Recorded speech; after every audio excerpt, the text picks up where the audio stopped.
You're good.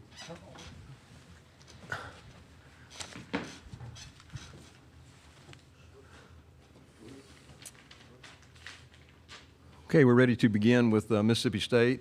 We're going to go straight to questions with the two student athletes. So if you'll raise your hand if you have a question for either, and we'll get one of the remote mics to you, and then we will excuse them back to the locker room and finish up with Coach Jan. So let's start right here in the front row.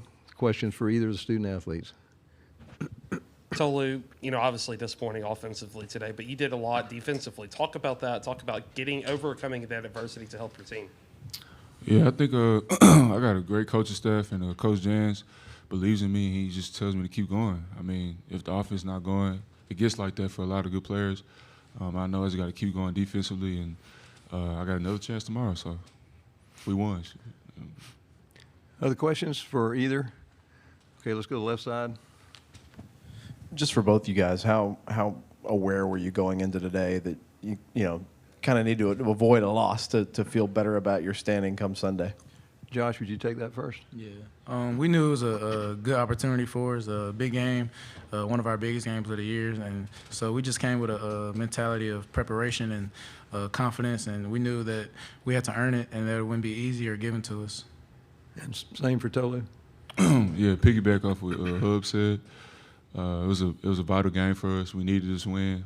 We're coming off a couple of bad losses that we should have won, and we executed. We did what we had to do. So. Next question in the back on the right. It's kind of following up on that. Now that you guys have this win, where do you feel about where you currently stand kind of within your March Madness resume going forward? That question was for who? Okay. Go ahead, Josh. You got it. Can you repeat the question? I'm sorry.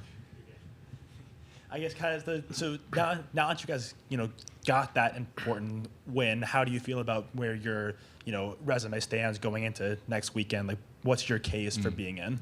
Well, I mean, we in the SEC tournament right now. We're not in the NCAA tournament. We focus on the SEC tournament.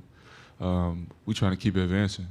We're not ready to go home, and we all packed till Sunday. So I think that's our main focus. That's our main concern, and we'll get there when the rubber meets the road. Next question from the center aisle. Yeah, this is for Josh. You always look so calm out there. First game of the tournament, first game of the postseason, bound to be some nerves. How do you keep those under control, or were you nervous at all?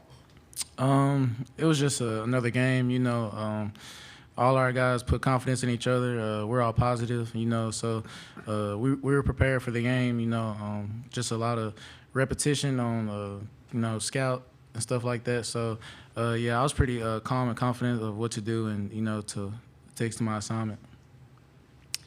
Let's go back to the front row on the right.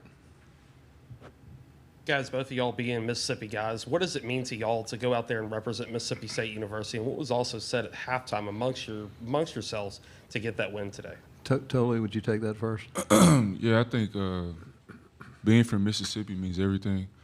We're trying to build a legacy here. I think when Coach Jans came in, he had a blueprint for us, and we try to follow the blueprint to the best of our ability.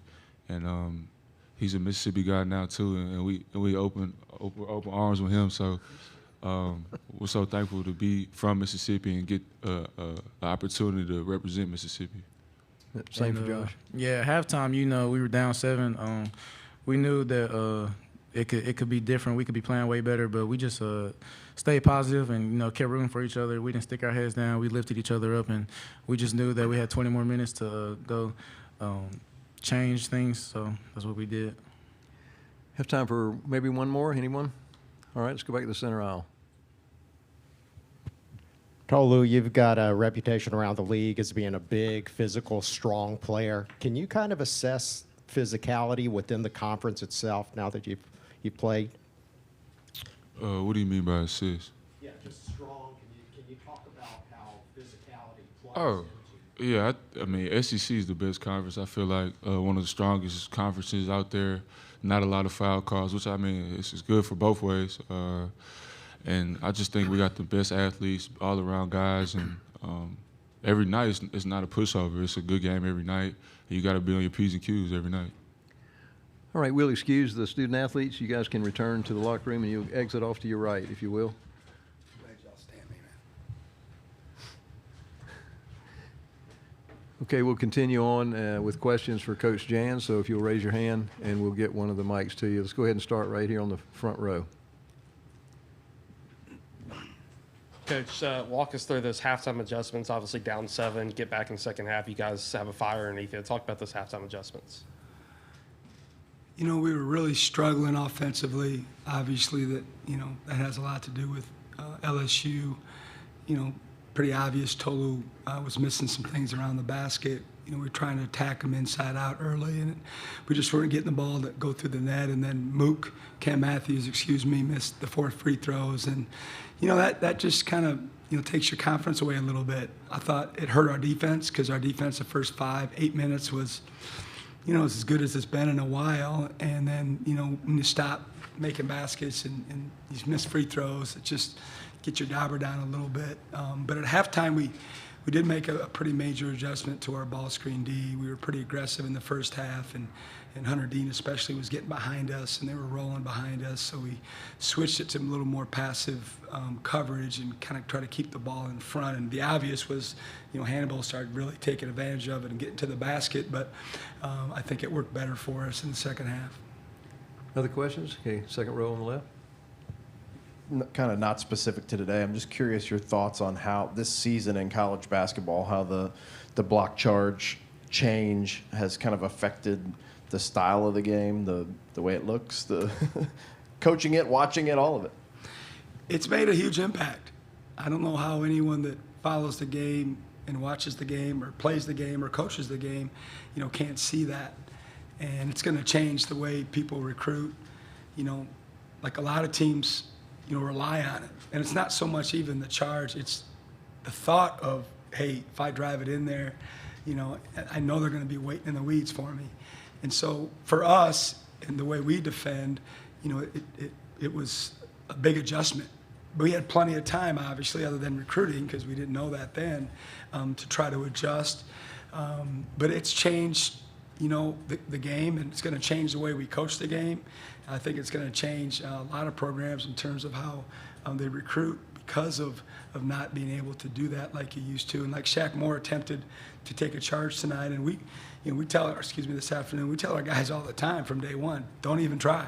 Like, just don't avoid it. Because 19 out of 20, it's going to be a block, and that's, the interpretation of the rule, and we understood that. So it's definitely changing the game. Okay, next question on the left, third row. Yeah, Chris, on the league in general, you have one of the better defenses in the league. When you have this much offensive weaponry from team after team after team in this league, can you talk about what the challenge has been on a nightly basis going out there and trying to stop these people? Well, you were kind. I don't consider our defense in the upper echelon this year. It was last year. But that part has something to do with I'm not doing as good a job when I watch. It's a very frustrating situation when you go watch last year's games to prepare for this year's, and then you watch that and go, man, we were just better defensively. So that's we've talked a lot about that heading into this game, actually. But the offense, it's like I'm a second-year guy, so the league is a lot different than it was a year ago. There's just more high-octane offenses.